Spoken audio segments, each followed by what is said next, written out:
नमस्कार. प्रादेशिक हवामान केंद्र नागपूरमध्ये आपलं स्वागत आहे. विदर्भासाठी दैनिक हवामान माहिती.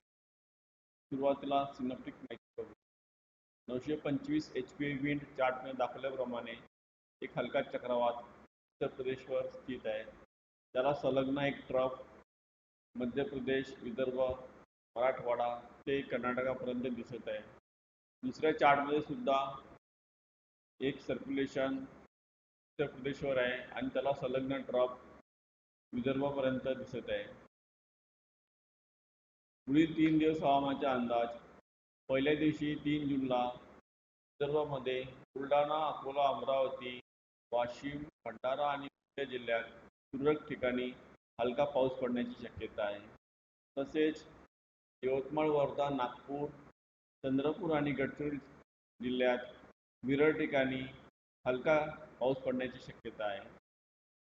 दुसऱ्या दिवशी 4 जूनला विदर्भामध्ये बुलढाणा, अकोला, अमरावती, वाशिम आणि भंडारा जिल्ह्यात हलका पाऊस पडण्याची तुरळक ठिकाणी शक्यता आहे.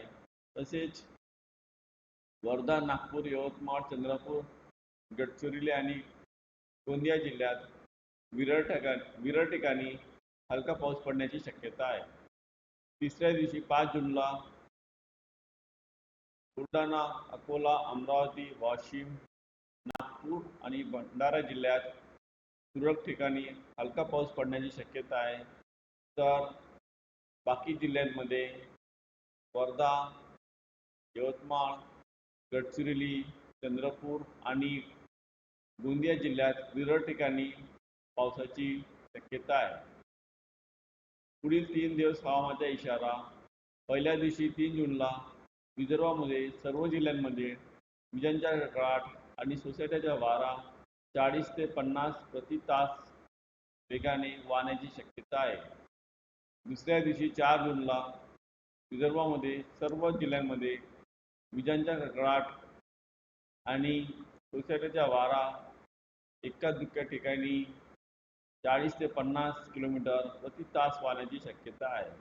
तिसऱ्या दिवशी सुद्धा 5 जूनला विदर्भामध्ये सर्व जिल्ह्यांमध्ये एका दुसऱ्या ठिकाणी सोसाट्याचा वारा आणि विजांच्या कडकडाट 40 ते 50 किलोमीटर प्रति तास वाऱ्याची गती राहू शकते. स्थानिक शहर हवामानाचा अंदाज सविस्तरपणे चार्टमध्ये दिलेला आहे. कमाल तापमान. प्रदेशात पुढील 5 दिवस कमाल तापमानात फारसा बदल होणार नाही. हवामान माहितीसाठी इंस्टाग्राम, ट्विटर, फेसबुक आणि यूट्यूबवर हवामान माहिती बघू शकता. धन्यवाद.